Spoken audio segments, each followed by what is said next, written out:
Let's talk about the 1 cent sales tax. That's the elephant in the room. There was draft legislation passed by 6 of the 7 towns that are Mecklenburg County. It was to signal to the General Assembly that we were in a consensus. It was one of the things that the Assembly actually asked as a preface to allowing the voters to decide whether there would indeed be a 1 cent sales tax referendum. There was largely consensus. The only town that was not in favor of that was the town of Matthews, and understandably so.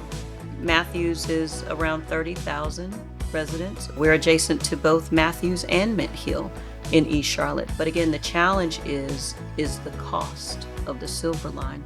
That's not something that anyone in East Charlotte would argue not in favor of. I'm a homeowner. I'm not just a resident. I'm invested. I'm personally invested, having started my family here, raising, my children. And so I said all that to say that if there was a way to pay for the Silver Line in all lines, I think even the people who don't live here would argue that it would be the best thing. But there were constraints that were imposed upon the county by the General Assembly. They wanted what was a roads first plan. And that's what the draft legislation was about. It was about signaling to them that we could, in fact, be in support of what they were asking in order to have the ability to ask the voters to make the final decision.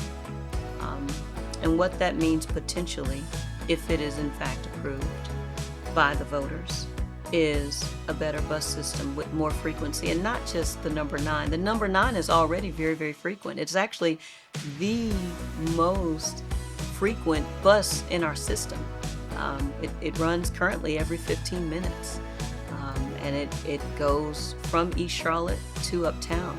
But imagine that frequency across Charlotte, across several routes where people actually use transit. The largest part of transit right now takes place in our bus system. So Better Bus is one of the primary ways of moving, our residents across our city.